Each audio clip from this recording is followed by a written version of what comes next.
Hare Krishna devotees, please accept my humble obeisances. All glories to Sri Prabhupada and Guru Maharaj. Prasanti Mataji, whenever you are ready, you can start Mataji with prayers. Sure, Prabhu. Thank you so much, Prabhuji. Hare Krishna, dear devotees. Please accept my humble obeisances. All glories to Prabhupada and Gurudev. Om Namo Bhagavate Vasudevaya. Om Namo Bhagavate Vasudevaya. Om Namo Bhagavate Vasudevaya. Narayanam Namaskrityam Naram Chaiva Narottamam Devim Saraswatim Vyasam Tato Jayamudhirayet Nashtaprayeshu Abhatreshu Nityam Bhagavata Sevaya Bhagavati Uttama Shloke Bhaktir Bhavati Naishtaki. Today we are reading Srimad Bhagavatam, Canto 10, Chapter 52, Rukmini's Message to Lord Krishna, from text 1 to 15. Text 1. Sukadeva Goswami said, My dear king, thus graced by Lord Krishna, Muchukunda circumambulated him and bowed down to him. Then Muchukunda, the beloved descendant of Ikshvaku, exited through the mouth of the cave. Text 2. Seeing that the size of all the human beings, animals, trees, and plants were severely reduced, and thus realizing that the age of Kali was at hand, Muchukunda left for the north. Text 3. The sober king, beyond material association and free of doubt, was convinced of the value of austerity. Absorbing his mind in Lord Krishna, he came to Gandhamadana mountain. Text 4. There he arrived at Badrikashrama, the abode of Lord Naranarayana, where remaining tolerant of all dualities, he peacefully worshipped the Supreme Lord Hari by performing severe austerities. Text 5. The Lord returned to Madhura, which was still surrounded by Yavanas. Then he destroyed the army of barbarians and began taking their valuables to Dwaraka. Text 6. As the wealth was being carried by oxen and men under Lord Krishna's direction, Jarasandha appeared at the head of 23 armies. Text 7. O king, seeing the fierce waves of the enemy's army, the two Madhavas, imitating human behavior, ran swiftly away. Text 8. Abandoning the abundant riches, fearless but frightening fear, they went many yojanas on their lotus-like feet. Text 9. When he saw them fleeing powerful, Jarasandha laughed loudly and then pursued them with charioteers and foot soldiers. He could not understand the exalted position of the two lords. Text 10. Apparently exhausted after fleeing a long distance, the two lords climbed a high mountain named Parvasarana, upon which Lord Indra showers incessant rain. Text 11. Although he knew they were hiding on the mountain, Jarasandha could find no trace of them. Therefore, O king, he placed firewood on all sides and set the mountain ablaze. Text 12. The two of them then suddenly jumped from the burning mountain, which was 11 yojanas high, and fell to the ground.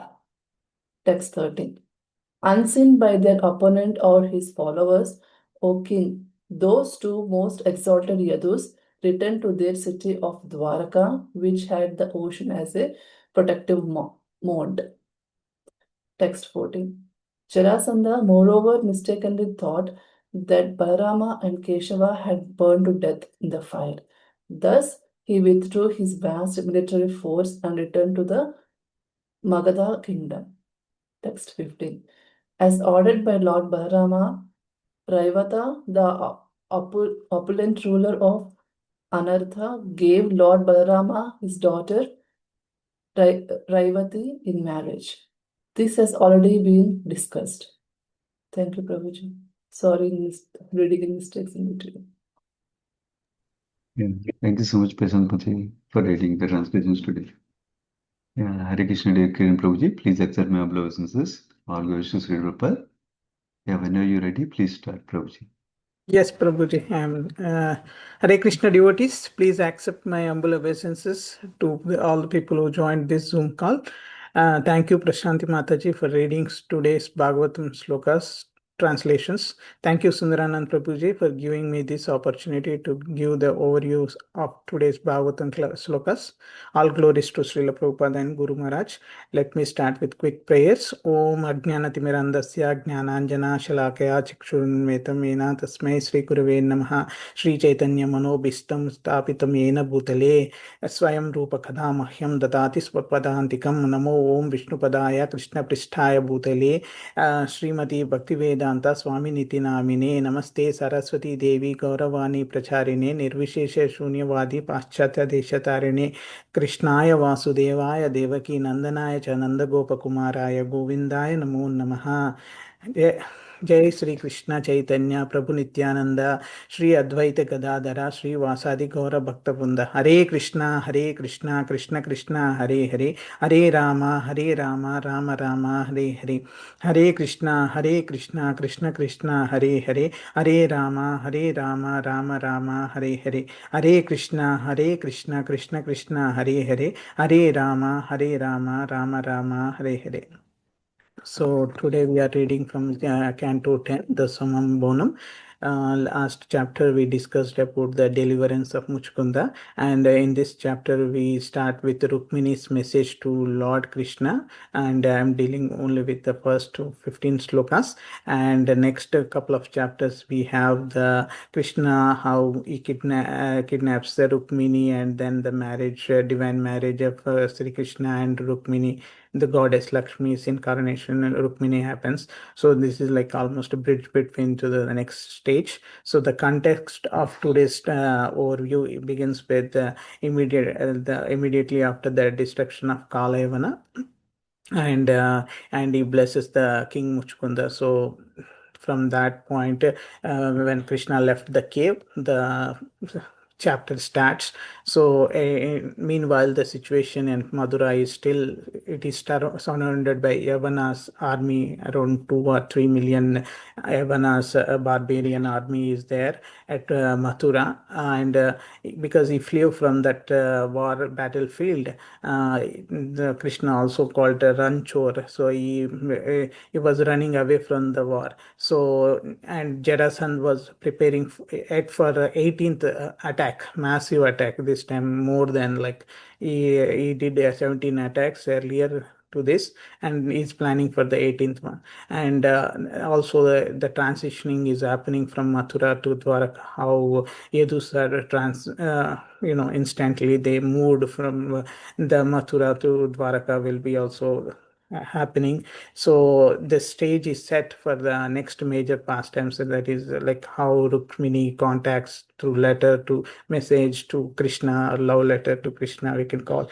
So these are the verses show how Lord moves from one divine activity to another with perfect timing and purpose. So the important theme of today's overview is the Lord perfect arrangement, how Krishna creates the stage for the Rukmini's arrival will be seeing in today's slokas. So major like three interconnected themes if I talk: Krishna's protection of his devotees, and Lord's playful and human-like behavior, and the transition from Mathura pastime to Dwarka pastimes. So this is like a bridge between Muchkunda's deliverance and Rukmini and Krishna's divine union. So in the first sloka, the Sukadev Goswami continuing with the Maharaj Parikshit and telling that being graced by Lord Krishna, the Maharaj Muchkunda circumambulated Krishna and bowed down and paid his obeisances.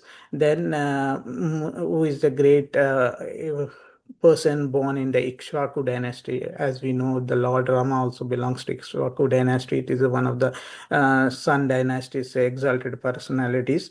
So he exited from the cave, from the mouth of the cave. And in the second sloka, when he got out from the cave, he noticed the surrounding things like human beings, animals, trees, plants, and he was surprised to see their all size was reduced. And so thus he was realized that the age of Kali is very fast approaching and it is near the end. So this happened at the almost end of the Dwapara Yuga. So and Muchkunda left for the northern direction. So what is the significance of this? There is a English translation or meanings for the word kusallaka. So it means that little, small, low, vile, poor, indigent, wicked, malicious, abandoned, hard, pained, distress. So these are the qualities mentioned by Srila Prabhupada in his purport for this sloka. So these are the symptoms of Kali Yuga, and these qualities apply to all kinds of animals, human beings, plants, trees, whatnot. So we can understand how how the earlier ages of Satya Yuga, Dwapara Yuga, and or even Treta Yuga, all the yugas are how living conditions are how superior and how the sizes are different, and the age is also different. In the Satya Yuga, people used to live, the humans used to live 100,000 years, and it is reduced by 90% in uh, Treta Yuga, so there are 10,000 years, and in Dwapara Yuga it is 1,000 years, and in Kali Yuga it is 100 years. So it reduces by Yuga by 90%. So at that superior living conditions and superior beauty was there for the environment. So in the last line of this sloka, Jagama Disham Uttaram. So he went towards north direction. That means, so what he is saying is, in India, we have in the north the Himalaya mountains, the Mount Everest, the mountain ranges. So they are the beautiful peaks and valleys where we have quite hermitages, and they are very suitable for austerities and meditation.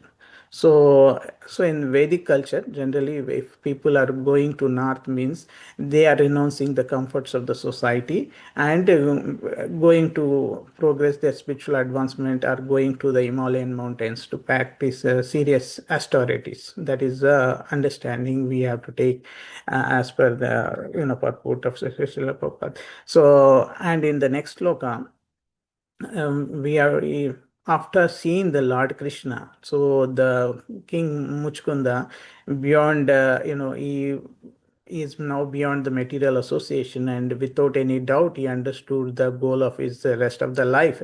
That is, he understood the value of austerity, and he is fully convinced, and only absorbed completely in Lord Krishna, he came to Gandhamadana mountain. So in the purport, Srila Prabhupada says that this Gandhamadana mountain is a place where we have delightful fragrances, natural fragrances, like filled with aroma of wild flowers, forest honey, and many natural scents. Even maybe sandalwood, trees may be there. So a lot of natural fragrance are there. So in Sloka 4, continuing, he arrived finally at Badikashram, the board of Lord Naranarayana Rishi, where he is tolerant to the dualities of the nature, like winter and summer, or even happy and distress. So he is now tolerant to those dualities, and he peacefully worships the Supreme Lord Hari, the Krishna, by performing severe austerities. And meanwhile, the Lord returned to Mathura, which is still surrounded by the Yavana army, because he fled from the battlefield and went to the cave. The cave is supposed to be in Rajasthan. So he went from that Mathura to that place. So he has to return to Mathura and take care of this barbarian army, which is in millions, more than 2 millions or so. So it is clear that how he clearly roped the Kalayavana and pursued to follow him to that cave, and finally, he was by the sight of the uh, Maharaj Muchkund, he was burned to ashes, and how that he killed the Kalayavana. In that way, the death was decided for the Kalayavana.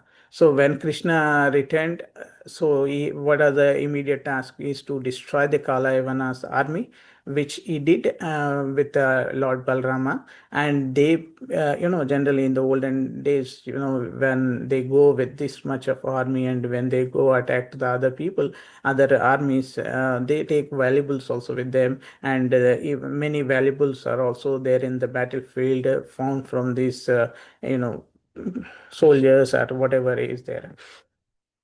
So they are in the sloka 6, they said that as the wealth was being carried out by oxen and men under the Lord Krishna direction, and suddenly the Jarasandha appeared ahead in front of them, like with a large, huge army, 23 Akshonis of army. So generally, Akshoni army is like one major military unit, which has, I was just, searching in the Google and understanding how much it will be the strength. Generally, they talked in Mahabharata, around 218,700 warriors will be included. And in that one, there will be like 1:1:3:5. So one will be the charioteers, that is like 21,000 approximately, and elephants will be at 21,850, and horsemen, the cavalry, so 65,600, and infantry or foot soldiers around 109,000. Total it will be like 218,000, and it is 23 actions.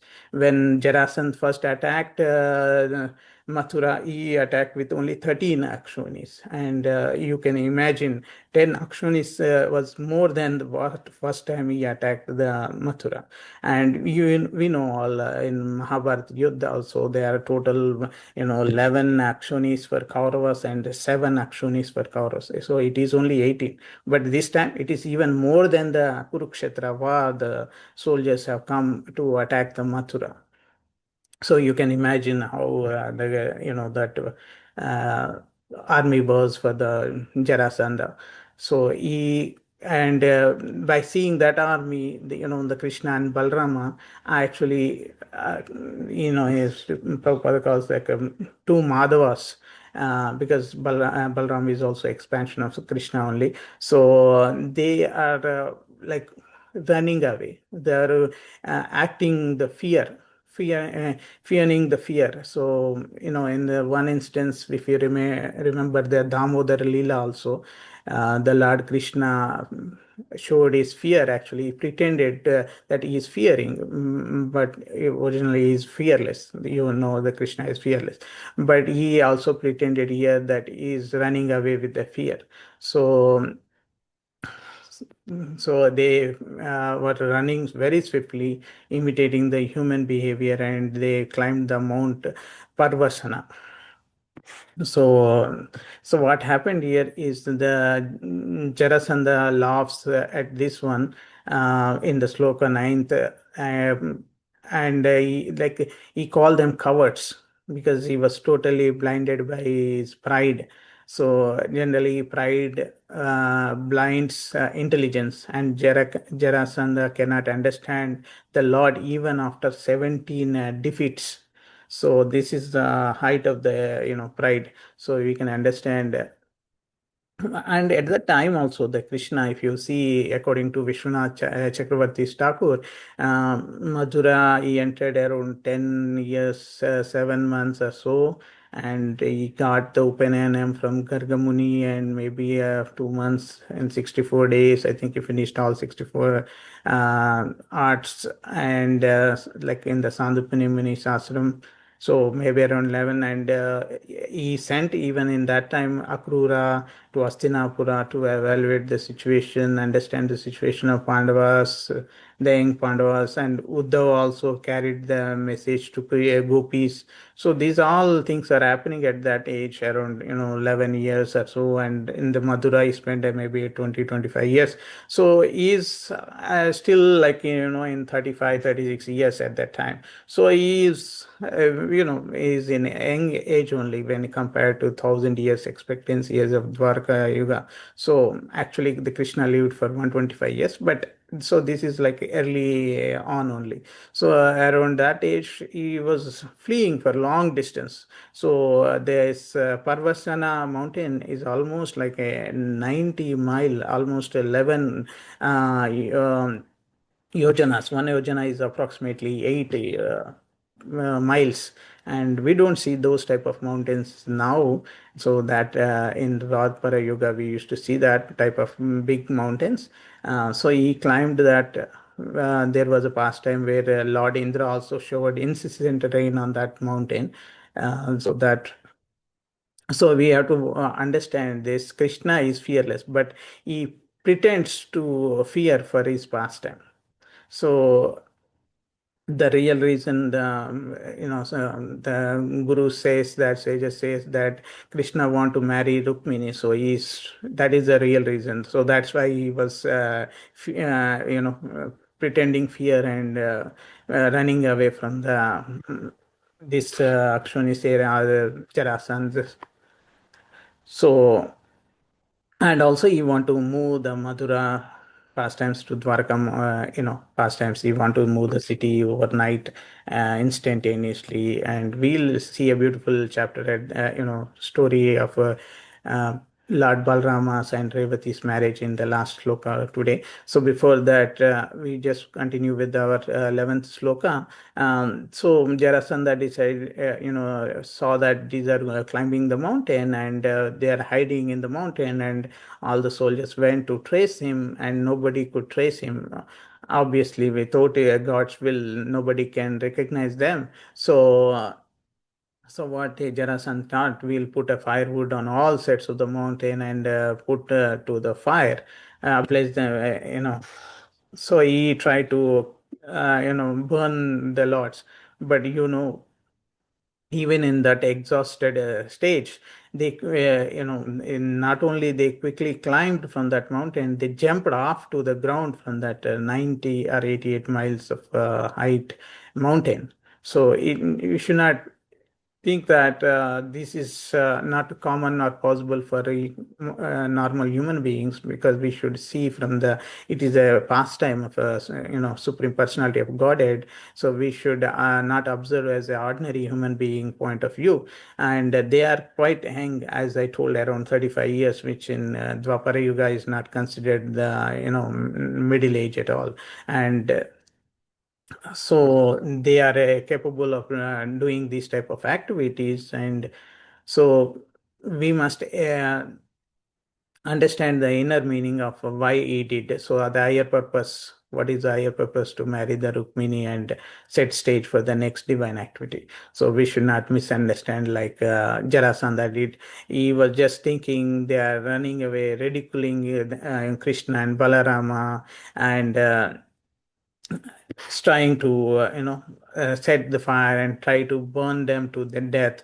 But that is not going to happen, and they safely returned to Dwaraka. And Jarasandha assumed that these people are burned in the mountain, and he tries, in the sloka 12, after like jumping down to the ground, and they escape to Mathura. And in 13th sloka, unseen by their opponents and followers, uh, they went to the return to the city of Dwarka, which had ocean as a protective moat. So it was in the ocean, the Dwarka, the newly built, and in the overnight, instantaneously they moved from the Mathura to Dwarka. So now, as usual, with the pride, he was, Jarasandha was mistaken that Balrama and Lord Krishna was burned to death in the fire, and he withdrew his vast military force and returned to Magadha kingdom. So he is back. And then now the ending is we have to understand the transition, the Balrama's marriage. So text 15 talks about very briefly about Balram's marriage to Revati. So this is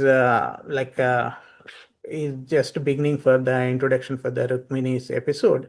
So what we have to understand is, in the earlier ninth canto, this was described elaborately, and uh, we uh, we talk about going back very briefly to the story.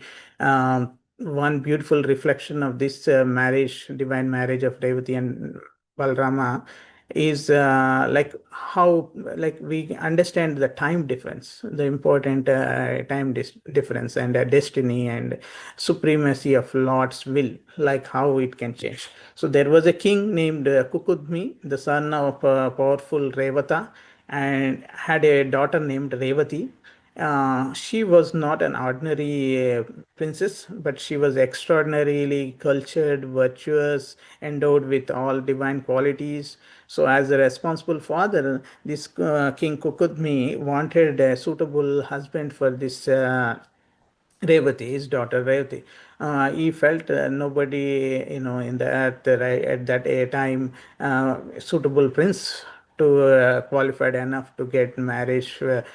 So he made a bold decision. He is having that ability also. So he thought, I will go and ask the secondary created Lord Brahma himself. I'll travel to Brahmaloka and seek his advice. So he traveled to Brahmaloka at that time, and he has the powers to go there. So when Kakudmi arrived at Brahmaloka, and Brahma was in the middle of the music concerned by Gandharvas. So out of respect, the Kukudmi has to wait patiently, maybe around 20 minutes of approximately, if I calculate the Yuga time.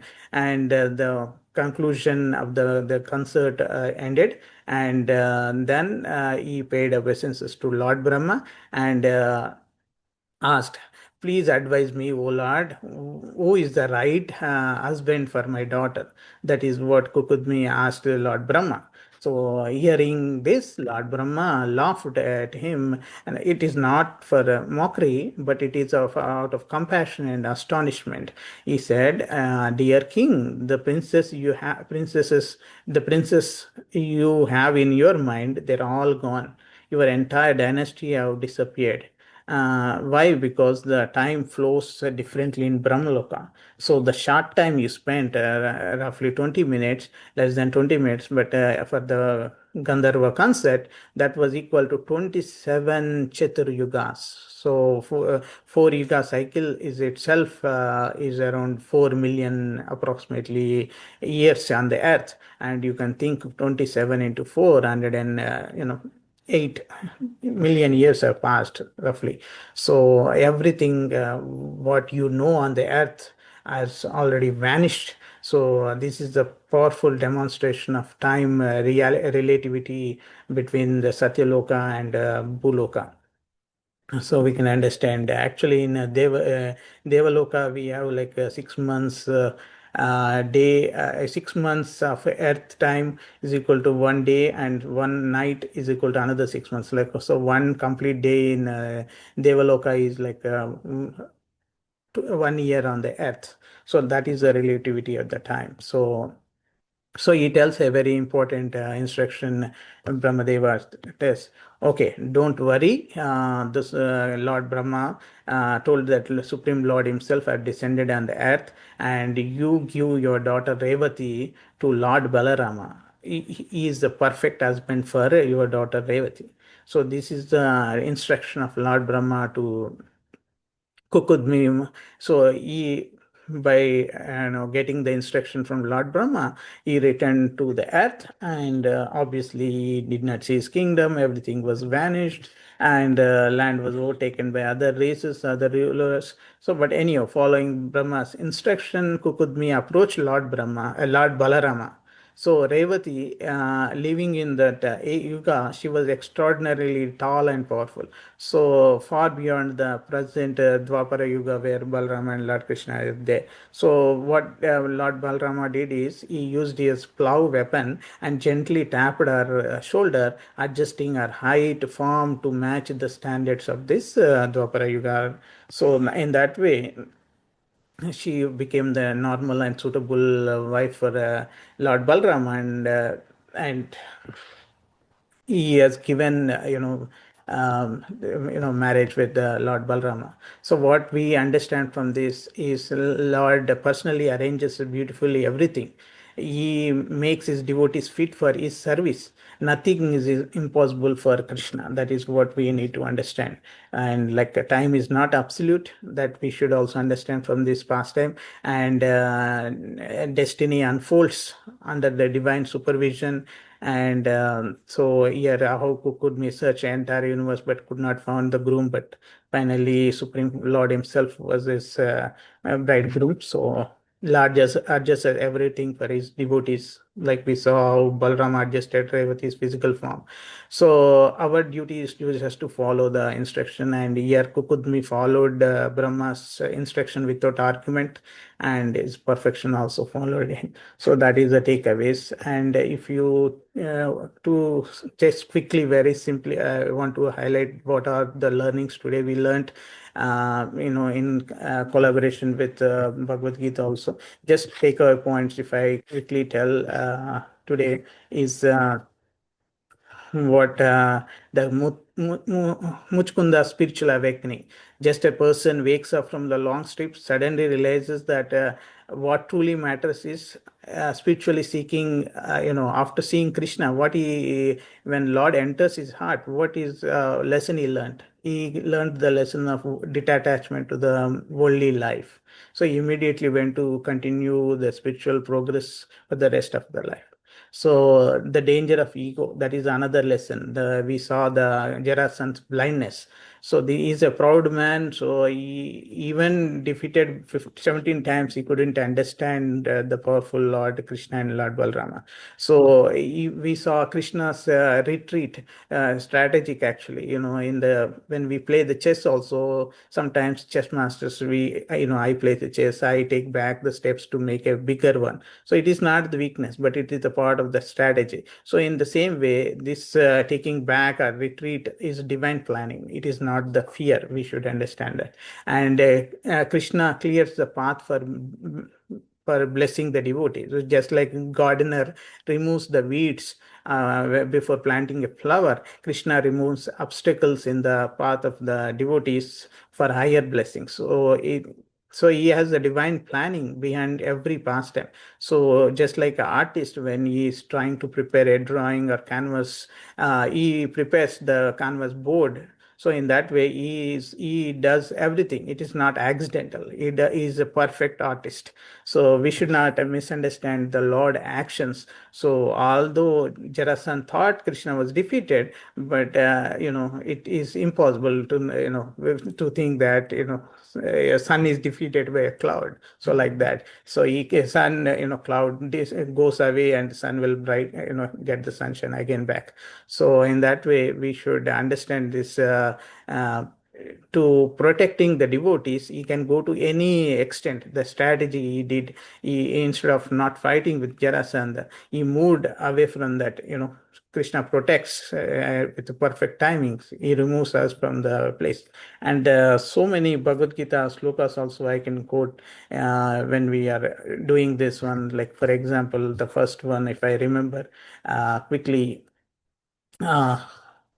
uh, in the right stage, like in Sthita Prajna Lakshana, chapter 270, Isha Brahmi Sthiti. So in that, when your steadiness in the spiritual path is there, you will never fall back. Like Muchkunda goes back to Badrikashma. He did not go and again wanted to be king and rule the world. No, so like that. So in the another sloka in the same chapter, Prasadam Adhikachati, a devotee finds peace only in his spiritual life. So that is also understood. So when like in even the famous sloka from 9th chapter, Ananyas Chintayanto Mam Yajana Paripasate Tesham Nityabhyuktanam Yogakshemam Vahamyam. So he personally take cares and personally arrange protection and necessities for the his devotees, right? In this case, Yadus, and he moved from the Mathura to Dwarka. So like that. And if you talk about the spiritual intelligence, is blinded for Jarasan because he has the Dambho Dharpo Abhimanascha Krodha Paurushaya Vasa in 16th chapter. That was another sloka in the Bhagavad Gita. And his running away strategy is not weakness, we should understand. So sometimes he has to, like some in 4.6 also, he tells that ajopi san yavavatma bhutanam ishropi san prakritin swamadhisthaya sambhavamatma mayaya. So he tells that his own spiritual energy is running from this running pastime is not due to fear. So it is there is a higher purpose for that. So that is it. And many people misunderstand that, like human-like actions by Krishna's human-like actions. So he is also Jarasandha also thinks in that way. So always remember that we know Kaunteya Pratijanaihi. So in that my devotee never perishes. So Krishna protects Mathura and Yadavas through his strategy. So ultimately we have to understand that we have always remember Paritranaya Sadhunam Vinashaya Chaduskam. So he always protects his devotees. So that is the main purpose of his descent or appearance on this earth all the time. So we should not forget that, and always pray Krishna, never forget Krishna. And that's how I like to end today's, and with the final conclusion message. What I see today is how Supreme Lord arranges everything with perfect timing. It's always, confuses the demons or demonic people, but it protects the devotees and it prepares for the next stage for his divine pastime. How he guided Muchkunda, we saw. How he protected Yadus, we saw. What was coming next. So when we hear these type of sacred narrations with the faith, our hearts become purified. So our intelligence becomes sharpened, and we will be ready, just like to invite Lord into our lives and surrender. So please forgive me if I speak anything wrong or mistakes hurt you. Thank you all for listening. Your servant and servant of Krishna. Thank you. वाञ्छा कल्पतरुभ्यश्च कृपा सिन्धुभ्य एव च पतितानां पावनेभ्यो वैष्णवेभ्यो नमः। रंध्रा श्रीमद् भागवतम की जय, अनंत कोटि वैष्णव वृंद की जय, श्रील प्रभुपाद की जय। हरे Krishna. Thank you very much, Prabhuji. Hare Krishna. Hare Krishna, Prabhuji. Thank you. Thank you so much, Prabhuji. Krishna. Thank you, Mataji. Thank you, Prabhuji.